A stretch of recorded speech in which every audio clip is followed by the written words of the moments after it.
ونعوذ بالله من شرور أنفسنا ومن سيئات أعمالنا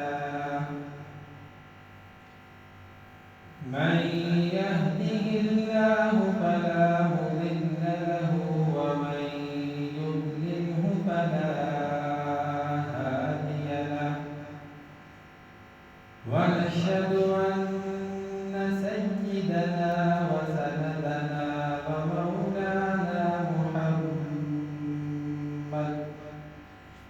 صلى الله تعالى عليه وسلم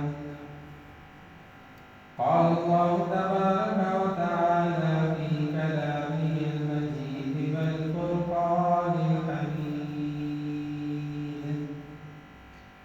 أعوذ بالله من الشيطان الرجيم بسم الله الرحمن الرحيم ورتل القرآن ترتيلا وقال النبي صلى الله عليه وسلم خيركم من تعلم القرآن وعلمه صدق الله العظيم وصدق رسوله النبي الكريم ونحن على ذلك لمن الشاهدين والشاكرين والحمد لله رب العالمين.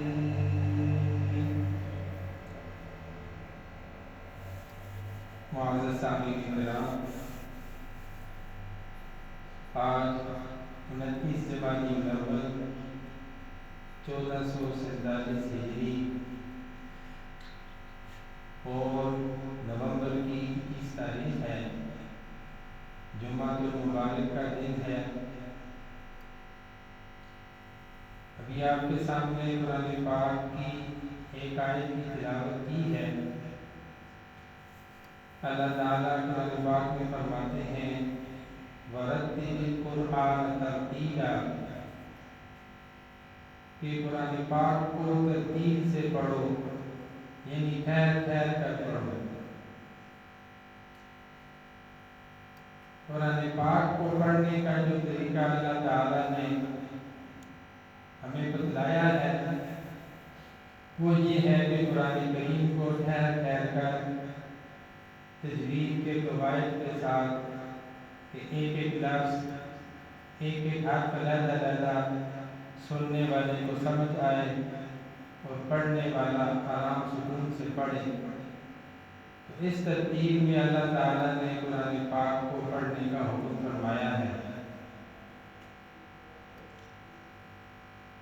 ہم دیکھتے ہیں کہ ہمارے بہت جاننے والے لوگ قرآن کریم کو صحیح طریقے سے نہیں پڑھتے، جس طریقے سے اللہ تعالیٰ نے حکم دیا، ترتیب سے نہیں پڑھتے، کہیں پہ قواعد کی بھی کمی رہ جاتی ہے، کہیں پر الفاظ ادا کرنے کی کمی رہ جاتی ہے، اور کہیں پر کوئی اور کمی رہ جاتی ہے، اور اس پر اکثر اوقات ہم لوگ توجہ بھی نہیں دیتے۔ تو قرآن کریم کا حق یہ ہے کہ قرآن کریم کو سیکھ کر قواعد تجوید کے قواعد کے مطابق الفاظ کی ادائیگی بالکل ٹھیک طریقے سے کرنا، اور پھر اس کے بعد شب و روز اس کی تلاوت کرنا، اور اصل جو مقصد ہے قرآن کریم کی تلاوت کا وہ یہ ہے کہ قرآن کریم کی تلاوت کے ساتھ ساتھ اللہ تعالیٰ نے جو احکام قرآن میں ہمیں دیے ہیں ان پر عمل کرنا، یہ ہے قرآن کا اصل مقصد۔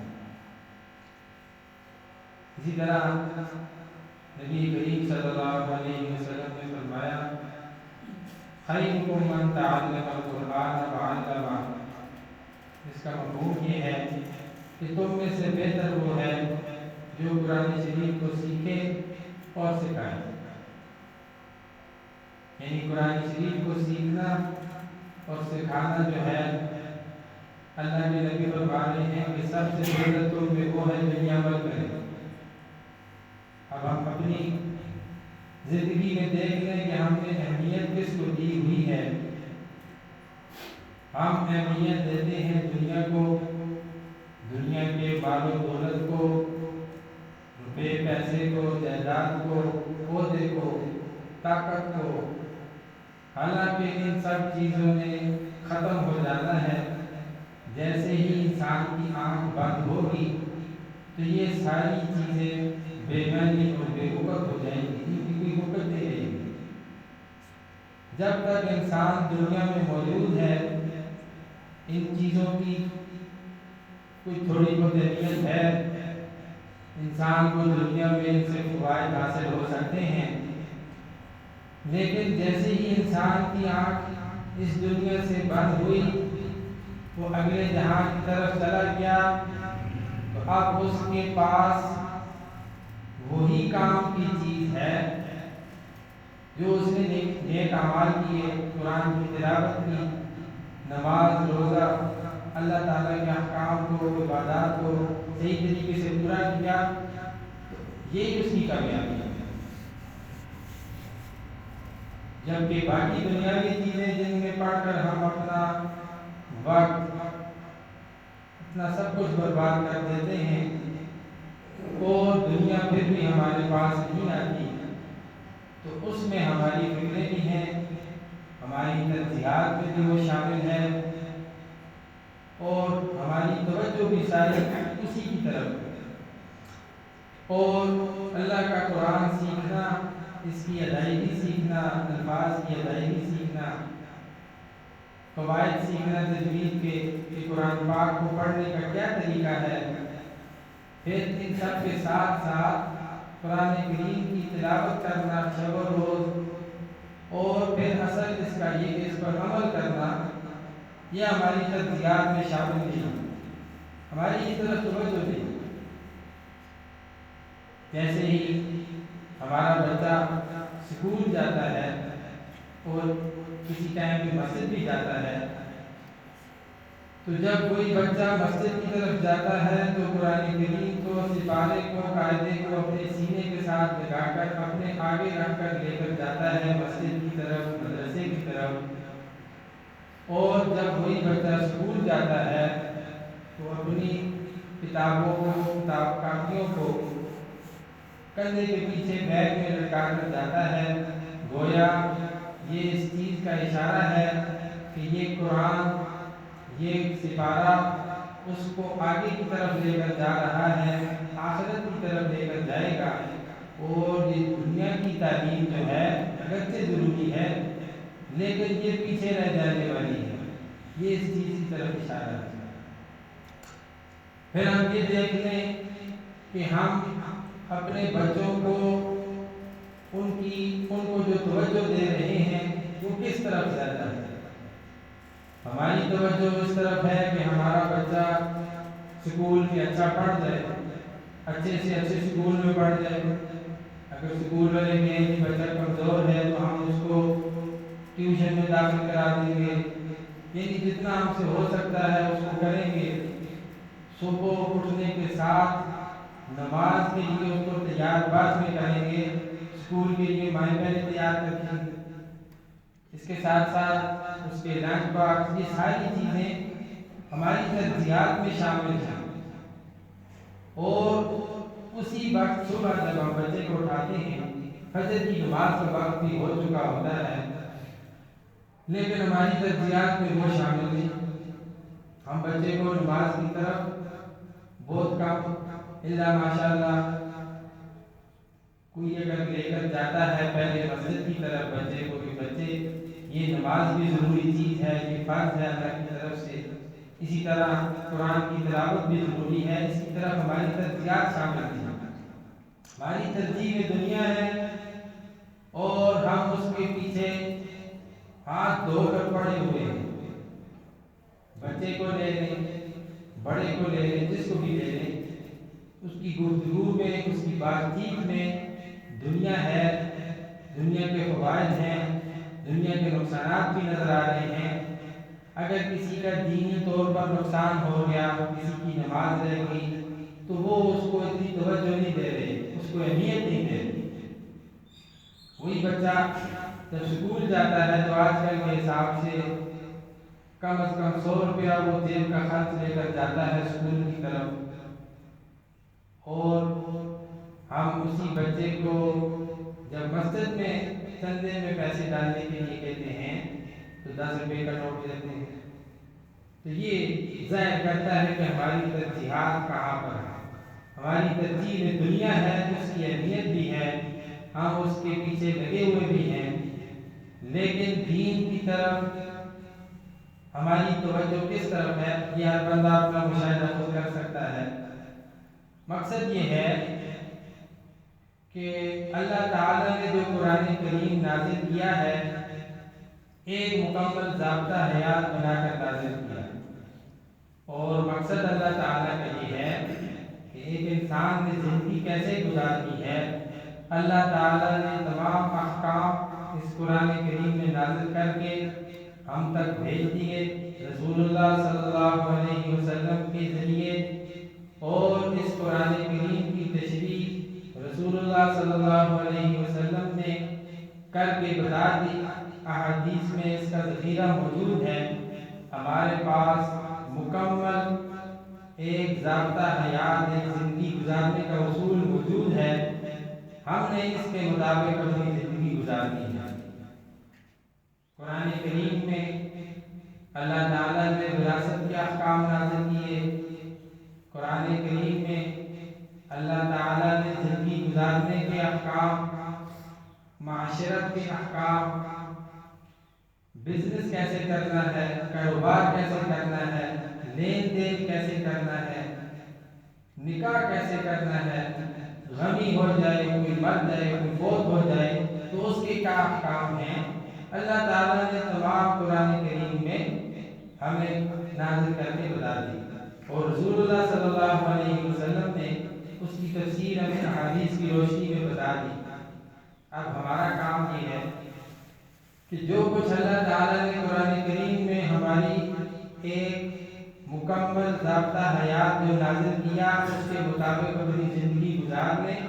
اسی میں ہماری کامیابی ہے۔ اگر ہم اپنی مرضی کی زندگی گزاریں گے، دنیا کے پیچھے پڑ کر اپنا وقت برباد کریں گے، اپنی صلاحیتیں دنیا پر لگا دیں گے، تو نتیجہ تو کچھ بھی نہیں نکلنا۔ جیسے ہی آنکھ بند ہوگی تو وہی دنیا والے جو جب تک ہم زندہ تھے تو ہماری بڑی عزت، بڑی قدر اور ہمارے عہدے کا فائدہ اٹھا رہے تھے، جیسے ہی دنیا کی آنکھ بند ہوئی ان سب نے ہم سے منہ موڑ لیا، اور مرنے کے بعد اپنے قریبی لوگ کیا کہتے ہیں، جنازے میں جلدی کریں، جنازے کو مت رکھیں۔ یعنی وہی لوگ جن کے لیے ہم نے دنیا کی تمام جائز ناجائز تمام چیزوں کو آگے پیچھے کر دیا، اور ان لوگوں کی، مال کی، اولاد کی، اپنے رشتہ داروں کی فکر میں لگے رہے، اور ان کے لیے ہم نے نہ دن دیکھا، نہ رات دیکھی، نہ اللہ کے احکام دیکھے، نہ نماز کا وقت دیکھا، نہ دین کے احکام دیکھے، سب کو پیچھے چھوڑ دیا، دنیا کے پیچھے لگے رہے، تو وہ دنیا ہمارے ساتھ یہ سلوک کر رہی ہے کہ کوئی ہمارے لیے وقت دینے کو تیار نہیں۔ جنازے میں 5 منٹ اوپر ہو گئے، سب چھوڑ ڈالتے تھے کہ جنازے کا ٹائم نکل رہا ہے، ہم نے کہیں اور بھی جانا۔ وہی جو اولاد، وہی بیوی، وہی بچے جو اس کے ساتھ پیار کرتے ہیں، محبت کا دعویٰ کرتے ہیں، مرنے کے بعد کوئی اس کے ساتھ قبر میں نہیں جاتا، قبر میں اس کو اکیلے جانا ہے، اور اس نے جو دنیا میں زندگی گزاری، جو اس نے دنیا میں عمل کیا، اس کا وہ حساب دے گا پڑے گا، کوئی دوسرا بندہ اس کی ذمہ داری نہیں ہے۔ تو یہاں سے ہمیں سیکھنا چاہیے، سوچنا چاہیے کہ ہم کیا کر رہے ہیں اور ہمیں کس چیز کو اہمیت دینی چاہیے۔ تو نبی صلی اللہ علیہ وسلم نے فرمایا تم میں سے بہتر وہ ہے جو قرآن شریف کو سیکھے اور سکھائے۔ اب ایک ہے قرآن کریم کے الفاظ کو سیکھنا، کہ کون سے الفاظ کس طریقے سے ادا کرنے ہیں۔ عربی میں کچھ الفاظ ہم آواز ہیں، جیسے سین ہے، صاد ہے، تا ہے، طا ہے، اسی طرح زا ہے، زال ہے، وا ہے اور غاد ہے۔ اب یہ چار ایک ہم آواز الفاظ ہیں۔ اب کون سا لفظ کس طریقے سے ادا کرنا ہے یہ سیکھنا پڑے گا، اور اس سیکھنے کے لیے کوئی شرط کوئی معیار نہیں۔ ایک واقعہ سننے میں آیا کہ ایک انسان نے، ایک مسلمان تھا، اس نے 70 سال کی عمر میں محنت شروع کی، قرآن کریم کو حفظ یاد کرنے کی شروع کیا، اور 82 سال کی عمر میں اس نے حفظ مکمل کر دی۔ 12 سال کی اس نے محنت کی تو اللہ تعالیٰ نے اسے قرآن کریم یاد کروا دیا۔ تو اس مثال کے بعد کوئی بندہ یہ کہے کہ میری عمر گزر گئی، کہ میری اب سمجھ میں نہیں آتا، تو یہ مثال اس کے سامنے ہے۔ دنیا کے معاملات میں ہم اتنے سمجھدار ہیں، اچھے سے اچھا ڈاکٹر کرتے ہیں، اچھے سے اچھی یونیورسٹی، بچوں کی تعلیم کے لیے ہم فکر کرتے ہیں، دوسرے سے پوچھتے ہیں، مشورہ کرتے ہیں۔ کس لیے کرتے ہیں؟ اس لیے کہ اس کی اہمیت ہمارے دلوں کے اندر ہے۔ اور دین کے معاملے میں ہم سادے بن جاتے ہیں، کہتے ہیں جی اللہ تعالیٰ غفور الرحیم ہے۔ گو کہ بالکل اس میں کوئی شک کی بات نہیں کہ اللہ غفور الرحیم ہے، لیکن اللہ نے ایک ضابطہ بھی دیا ہے کہ اس ضابطے کے مطابق زندگی گزارو، اس طریقے سے قرآن کریم کو سیکھو اور اس کو پڑھو۔ اب قرآن کریم کے الفاظ کی اگر ہم بات کریں تو جیسے ہم آواز الفاظ ہیں، اسی طرح اگر زبر زیر اور قرآن کریم کے اندر ہم ایک لفظ کی جگہ دوسرا لفظ پڑھ دیں گے تو معنی میں فرق پڑ جائے گا۔ جیسے کاف لام با، پتلے کاف کے ساتھ کل، اس کا معنی ہوتا ہے کتا، اور موٹے کاف کے ساتھ کل کا مطلب ہے دل۔ اب کسی جگہ ہم نے کاف کو موٹا پڑھنے کے بجائے پتلا پڑھ دیا تو سوچ لیں معنی میں کتنا فرق پڑ گیا۔ اسی طرح زبر زیر کی غلطی، سورہ فاتحہ میں ہم پڑھتے ہیں الحمدللہ رب العالمین الرحمن الرحیم مالک یوم الدین ایاک نعبد و ایاک نستعین اهدنا الصراط المستقیم صراط الذین انعمت علیہم غیر المغضوب علیہم ولا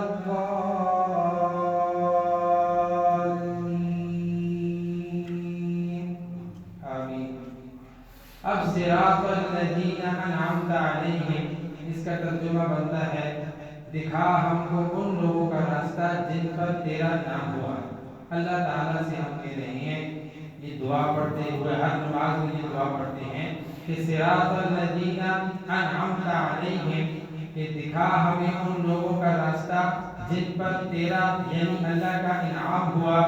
اب غلطی سے اگر ہم نے انعمتا کی جگہ انعمتو پڑھ دیا تو نعوذ باللہ اس کا مطلب بنتا ہے کہ جس پر میں نے انعام دیا، اپنی طرف منسوب ہو جاتا ہے۔ تو یہ کتنے خطرے والی بات ہے۔ آیا کبھی ہم نے سوچا کہ ہم قرآن کریم کے الفاظ کو سیکھیں، قرآن کریم کی زبروں زیروں کو اور اس کی ادائیگی پہ ہم محنت کریں ان الفاظ کو سیکھ کر، تو یہ سوچنے والی بات ہے۔ اور اس میں کوئی وقت کی قید نہیں، یہ نہیں کہ ایک بندے کی عمر بچپن میں گزر گئی، جیسا تیسا اس نے قاعدہ غلط سلط پڑھ لیا تو اب وہ ٹھیک نہیں ہو سکتا، بلکہ ٹھیک ہو سکتا ہے۔ کسی کی عمر میں انسان کی توجہ، انسان کا شوق جس چیز کی طرف چلا جائے وہ چیز سیکھ سکتا ہے، تو وہ سیکھ سکتا ہے کسی بھی قاری صاحب کے پاس کہ بھئی میری یہ غلطیاں ہیں، یہ کیسے سیدھی ہو جائے، تو اس کے لیے وہ محنت کر سکتا ہے۔ قاعدے سے شروع کریں، پہلی ترتیب سے دوسری ترتیب کرتے کرتے، ناظرہ کرتے کرتے، اور پھر اصل مقصد جو ہے وہ ہم قرآن کریم کی جو احکام اللہ تعالیٰ نے دیے اس کا ترجمہ پڑھیں اور اس پر عمل کریں۔ پھر ترجمہ پڑھنے میں بھی بعض اوقات کچھ لوگ غلطی کر جاتے ہیں کہ جیسے ہر چیز کا واحد موجود ہوتا ہے تو اسی کسی سے وہ چیز سیکھنی چاہیے. دنیا کا قاعدہ تو یہی ہے. ایک ایجوکیشن کا ٹاپ موسٹ آدمی ہو, پروفیسر ہو,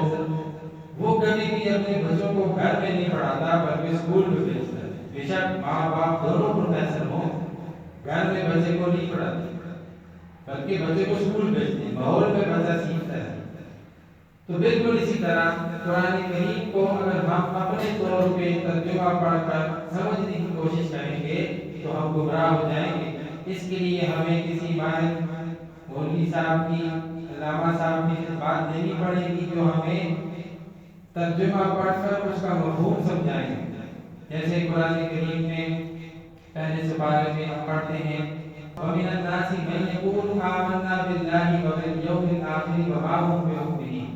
وَمِنَ النَّاسِ وہ لوگ مَن يَقُولُ جو کہتے ہیں آمَنَّا بِاللَّهِ ہم اللہ پر ایمان لائے, وَبِالْيَوْمِ الْآخِرِ آخرت پر ایمان لائے,